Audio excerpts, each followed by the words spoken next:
Hello everybody, my name is Luke Marr and this is Hot Le Mode, and today on Hot Le Mode we are coming to you with your Emily in Paris Season 3 Part 2 review. Listen, I did it. You're welcome. So the second half of the season starts off with Emily in an orange textured rain jacket that's paired over top of a clingy skirt set, and to be honest, I'm confused on why we don't see Emily in more Poochie. It's bright, it's brash, and it's positively overwhelming, just like her. Now, I'm unsure of where the jacket comes from, but to be honest, I don't hate it, mostly because the texture is intriguing and the way that it flares at the back, most likely because of some sort of string that can be pulled and create that sort of tension, is good and intriguing and reminds me of traditional tailoring. As for the skirt set, it is from the new and improved Pucci by Camille Micheli, the former accessories director of Louis Vuitton under Marc Jacobs and Nicolas Ghesquière, as well as John Galliano's Dior. Now, Micheli has taken over Pucci, founded in 1947, as a ski brand, and quickly became a very well-known and well-to-do print and color-centric brand for both the hot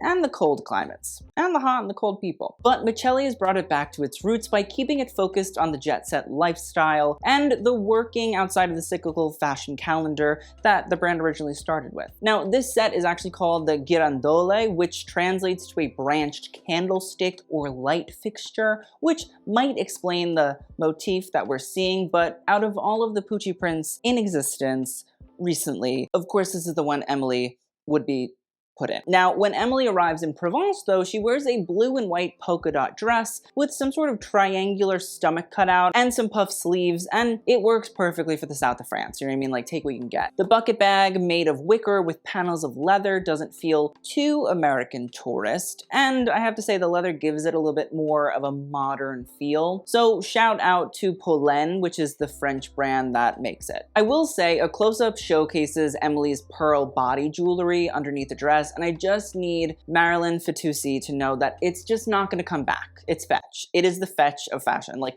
it's just, no. Leave the body jewelry at home. For a McLaren event, which is a car company that Emily is working, she goes full lavender field in a purple cocktail dress with white and green rose motifs running throughout it. But what really makes the outfit stand out is the purple curly frilled jacket from Iris Apfel's H&M collaboration line. Now, while I don't like H&M, because it's fast fashion, I do think that the jacket is rather immaculate and honestly does capture the feel of legendary interior designer Iris Apfel's very loud aesthetic, which, to be honest, definitely feels like a more refined and cultured version of Emily's. I do wonder if Emily is wearing this purple because Provence is a known procurer of some of the best lavender in the world, or at least the best French lavender in the world, or because the McLaren car on display for the event is purple. Either way, I think it's a smart nod, and the outfit really does work here, and I think Marilyn Fitoussi does a very good job of connecting things. As for Sylvie, she keeps it light and simple in a salmon-colored chiffon dress with a black and green woven wide belt, and listen, while it's not my yum, I don't think I'll be yucking this look, considering it feels normal SOF wear. You know what I mean? SOF is short for South of France, because I really don't want to say it a lot. It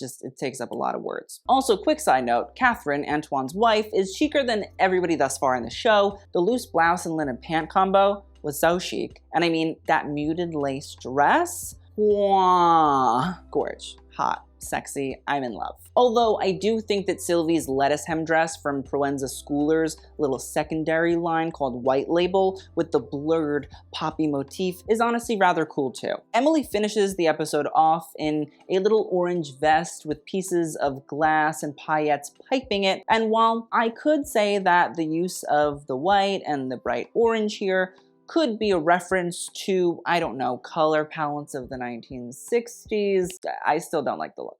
We're moving on though. Episode 7. The episode begins with Emily and Mindy, both in yellow outfits, and for the first time this season, Mindy actually looks better than Emily, so hallelujah. I am unsure of where her sleeveless skirt suit is from, but I do love it. Seriously, I mean that. Like, it's not a joke, I'm not lying, I'm not making it up. The cut of the blazer is sublime, from the way that it nips in the waist to the flare of the hem of the jacket that feels almost pannier-like with a little bit of like a mugler twist, but not nearly as dramatic. It's wonderful. And when we see the sleeves, whose shape is sharp from the front, but also puffed to appear soft from the side, it just adds another fantastic technical layer to the jacket. Mindy also wears a little blaze clutch bag by Balmain, and I think that the little white crocodile embossed leather with the gold hardware plays well with the rest of the outfit. As for Emily, her geometrically printed dress is from designer Mary Catronzu, the British designer who is known for pretty extreme prints and exaggerated colors. The dress is actually from Catronzu's Spring 2009 collection, which was her graduate collection from Central St. Martin's master's program, and it focused on trompe-l'oeil prints of oversized jewelry on bonded jersey, which means it's a little bit stiffer. Long story short, this dress is kind of a flex for Emily, to be honest. I mean, like, listen, having a graduate collection kind of moment from a notable designer, I appreciate from like an archival sort of fashion history collector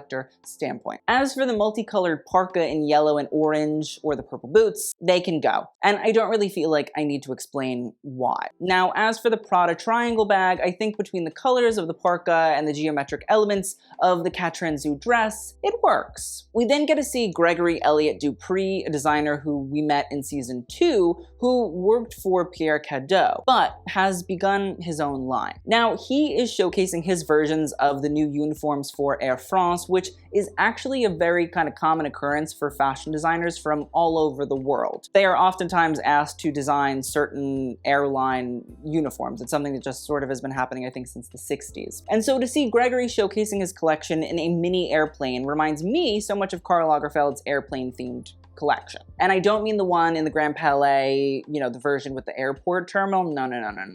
But rather spring 2012, the Haute Couture. It was iconic. It was great. It's one of my favorite Karl collections ever. It was shown in a faux airplane cabin with guests sitting like passengers on a very chic, non-flying bus. It might even explain the reference to the gold chains that remind one of Chanel that Gregory wears all over his body. And while I think that the outfits Gregory shows are blah at best, I do think the concept of flight attendants as dominatrix is kind of funny, considering that they do have a control over passengers. I am terrified of them. Icelandic Air, honestly, are the scariest ones to me. I love the Icelandic Air flight attendants. They just terrify me. And later in the episode, we get to see Mindy in a full look by Gregory to hang out at a picnic. Now, I'm kind of a little bit more convinced it's decent here, just still not for a flight attendant uniform. I mean, God, can you imagine how much talcum powder they'd need every day to get in and out of those tops alone? Mindy then adds a little black blazer over top of her latex outfit and then adds in a little La Medusa bag in red by Versace, and I mean, the bag is fine, but why not choose something a little bit more S&M related? Versace has made bondage-oriented bags before, and I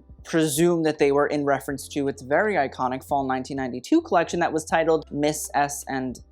Maybe what about those Louis Vuitton bags that, you know, had the chain motifs throughout them from, I believe it's like spring 2016. Who am I? I'm not a stylist. I just feel like this was a wasted opportunity in terms of bags. You know, we could have chose a fun one with a cool reference to S&M culture and dress. Now, Emily's last outfit of the episode is a black and silver blazer in a geometric square pattern that is actually, in my opinion, rather 1960s looking, at least in terms of the motif. And apparently, it's also by Junya Watanabe, so like, okay. It's a non-offensive Emily look that doesn't draw too much attention to itself, although considering it's an Emily look, it always just about draws too much attention to itself. And I mean, I wonder if maybe that's why Pierre Cardin was so wobbly when he was in the street going to meet Emily, and then like proceeded to get hit by a car. I don't know, I mean, like, listen, I might throw myself into traffic looking at those outfits all the time too. This next episode makes us believe that Pierre is dead. Spoiler alert, I'm sorry, with the cast, you know, all dressed in black and somewhat somber, but the outfits are still way too crazy for a funeral in a cemetery, although they're very chic. It's a little bit much. And that is when we also learn that Pierre Cardin was fine. Now, speaking of the looks, let's start with Emily, who wears a black jacket and skirt, but with rather intriguing shoulders. The look is by the designer Andrew Gunn and is from the fall 2021 collection, where we can see in detail the signature shoulder technique that Gunn has honed for almost 2 decades. I'm into it. Essentially, a panel of fabric is sculpted around the shoulder, which imitates the pagoda shoulder, which was developed by none other than, you guessed it, Pierre Cardin. I commend Fitouszi's brilliance in this moment of being able to pay homage to Pierre Cardin through a very cool and modern designer, while still very much so appreciating and essentially educating a younger audience on who the real Pierre Cardin was. Shout out, Marilyn. We see each other. Now, the use of black is great because it also helps play to the storyline of Pierre being dead and, going to a funeral or a wake or something like that. And those little pleated detachable cuffs are just a fun little nod to Elizabethan era style and dress, so I'm into it. As for Sylvie, she seems to wear a Rick Owens blouse with long sleeves that is more than likely from the brand's spring 2022 collection. I mean, c'est chic, c'est bien, c'est magnifique.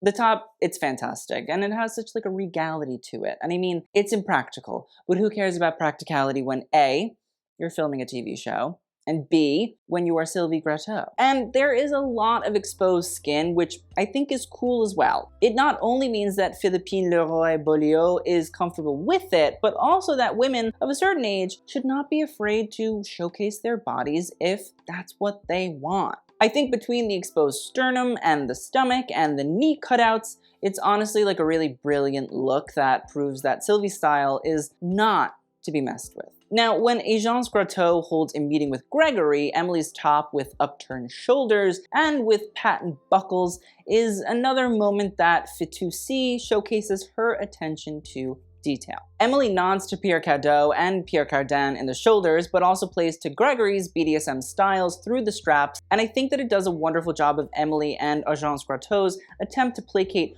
both of these designers. Sylvie then has a meeting with Louis de Leon, who is the owner of JVMA. And she wears a striped Schiaparelli suit by Daniel Roseberry from the spring 2022 collection. Now, Sylvie once again flexes both her fashion and professional muscles, as the suit is killer. And with its little buttons each being gold castings of things like lockets or squiggles, and the cut of the blazer which sucks in the waist beautifully, it just adds to the effect. Now, Mindy's latex look for her performance is actually pretty sweet, and the full crystal encrusting going on, helps to make it feel a little bit different than the Gregory designed look that we already saw her in. As for Emily, I think her svelte, reflective blue double-breasted suit is actually rather chic for her, but I can't get past her hair, and so it's kind of ruined the entirety of the look for me. Listen, you know me. I don't talk about people's hair, makeup, anything like that unless it really throws off the vibe of a look, and this really threw the vibe off of a cliff. Emily then delivers Sylvie's bad news about the Pierre Cardin announcement in an exaggerated shoulder skirt set by the Danish brand Rotate Berger Christensen, and to be honest, it's cute. The swirl effect in black and blue is also very lovely, and it allows for a little bit of a crazy motif without being horrendously ugly, which is what Emily kind of deserves. To not be horrendously ugly, not just horrendously ugly. And Emily's next outfit remains eye-catching without being eye-burning, in a Balmain cocktail dress in silver and black. This little knit dress fits with Olivier Roustong's sometimes futuristic vision, and while it's not my favorite Emily look, Cardin was a futurist, and Fitoussi might be trying to possibly address the forward-looking notions of Gregory's appointment. I tried. Still doesn't make me like the dress all that much, but there was an attempt at least. And as for Mindy, her dress is ravishing. It's a black lycra dress by Maison Soraya with an almost sheer bodice, except for the swirl motifs over the bust, ribs, and neckline. And it's honestly like so fantastic on her. It's a great dress. It's like this. It's one of the looks of the episode. And then the episode ends off with Emily in a full cherry printed ensemble. And well, we're just gonna be moving on. You know what I mean? Moving on swiftly, people. Episode 9 starts with Emily picking Alfie up from the famous French train station Gare du Nord and wearing another outfit. She wears a double-breasted jacket by T-Squared in a blinding yellow with black hot pants with a pink perforated floral shirt underneath, which honestly out of everything is kind of cute. It's just not cute under that. And I understand that the headscarf probably plays to the character and her basicness, but I still can't stand it. I do think that the printed scarf is maybe a way to tie into the very busy Gucci bamboo bag that she's, wearing, but either way, I still dislike it around her head. But Emily's next fit makes me feel reassured though, as the wide leg jeans that she has on, paired with a poochy abstract printed jacket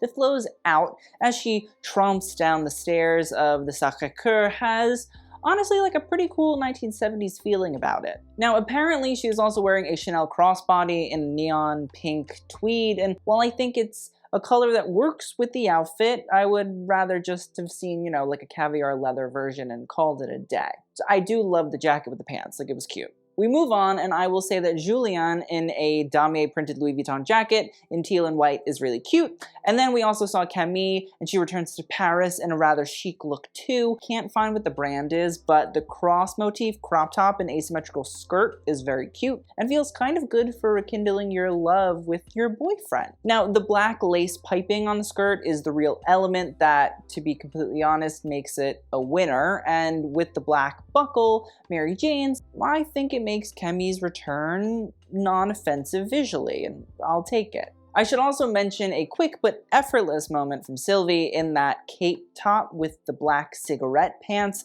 all done up. It was cute, it was chic, it was sexy. I mean, the walk up the steps inside the Opera Garnier was really luscious to me. As for Emily, her full floral look by Magda Bertram, which matches, might I pleasantly add, is kind of cute for her. And when she kind of sort of got kicked out of Mindy's party, her burgundy A-line coat is a perfect match. It's chic, it's effortless, and still has the colorful energy Emily usually goes for. And the last look of the episode shows that Emily, in a hot air balloon wearing a cherry printed dress in white with an off-the-shoulder little cut, it's okay. But at least it's not horrible. You know what I mean? Also, I only just realized that the brand that Emily has been working on for the pitch for this whole episode was Ami Paris, the French luxury brand run by Alexandre Matissi. And it was a cute nod to a younger brand that I'm sure will help the brand with sales even more than it already is doing. So EIP, you have my respect there. And now listen, we're at the finale episode.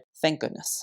I'm tired of watching this show. It's been a long and wild ride, but luckily, it's almost at a close. I should mention that the episode is called Charade, which presumably, in my opinion, an ode to the iconic Audrey Hepburn film of the same name that is a cool comedy romance mystery, but I better see some Audrey Hepburn charade-esque looks, and I know I won't, but you cannot name the episode that and then expect me not to expect level look. Like, that's rude and disrespectful. Also, if you're like, ooh, I need to like cleanse my palate of Emily in Paris, you've never seen Charade, go watch it.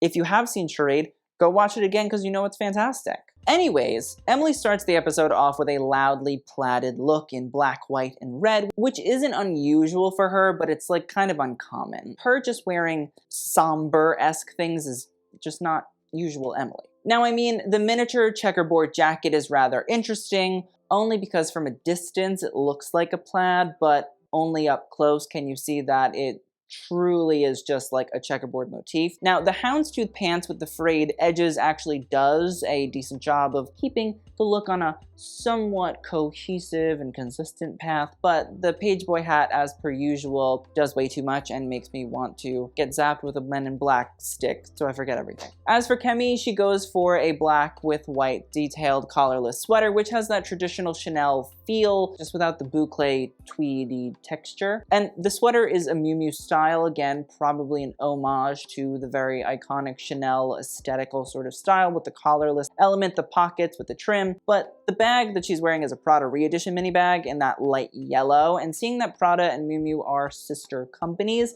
it seems kind of smart to like pair them together. I presume that Camille is also wearing this because it's meant to sort of be like traditional, iconic classic French style. Does it work? It's okay. As for the big restaurant night for Gabriel, Camille keeps her Prada ooh la la effect going as she's wearing a triangle chainmail dress, you know, and then she's put it over top of a Prada logo tank top in white. It's flashy and it's fun, and it pays homage again to the 1960s and its space-age designers like Paco Rabanne, who used chainmail quite a bit, while also, you know, nodding to Miuccia Prada's own love of the 1960s and, you know, the constant reflections on the decade as well, plus the fact that it's, you know, the Prada triangle. As for Emily, she continues on her very plaid adventure with this little knit crop top and matching cardigan by Sun Coup Paris in gray, the red and green motifs, nodding to the whole traditional Scottish houndstooth. It's not great, and I mean, like, the Christmas colors just don't work, and then adding in that hideous silver bag just only furthers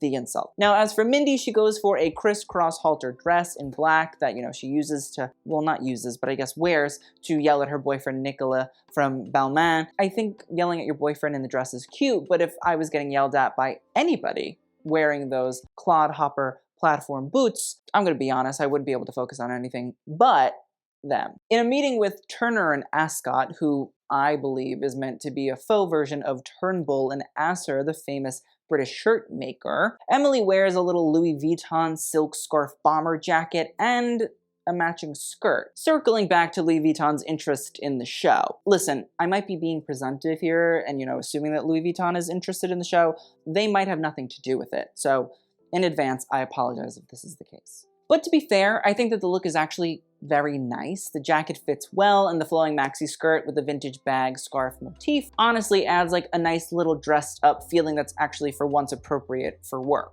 And to be honest, while I usually hate Emily in scarves, this I could really get used to. I hope that this is what happens going forward. As everyone arrives at Camille's familial villa for the wedding, we can see Emily stroll up in, well, a Giambattista Valli haute couture look, and to be honest, she looks stunning. She does. It's very rare I say that. The dress is from the brand's fall 2019 haute couture collection and depicts a pink floral bouquet motif that runs continuously throughout the dress. In Emily fashion, listen, it's a cocktail dress with a high-low style train that forms out of a ruffle that stems from a short sleeve. The ruffle high neck and the ruffle hem of the actual cocktail dress also gives a persistent perk and feels genuinely appropriate for a wedding, although the train is maybe in my opinion a bit excessive. Now, I mean, the fact that it's haute couture is also, a bit excessive, but it's nice to see some Giamba on screen.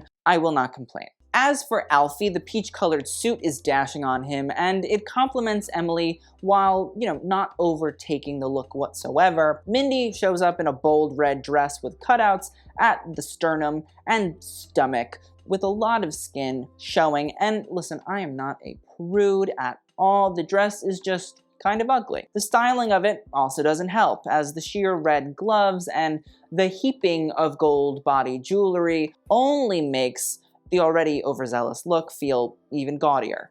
Now listen, it's a wedding.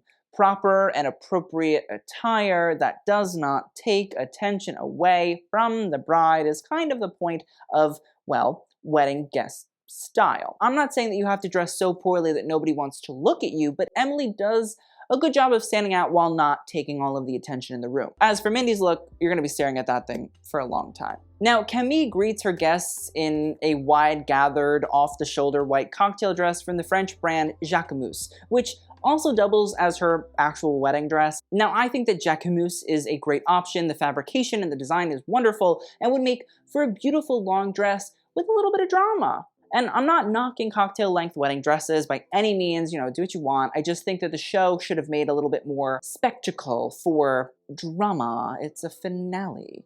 I mean, a dramatic walkout with a gorgeous wedding dress would have added, I don't know, a little bit more spice, With that, this season of Emily in Paris is over. Whew, okay, good, all right.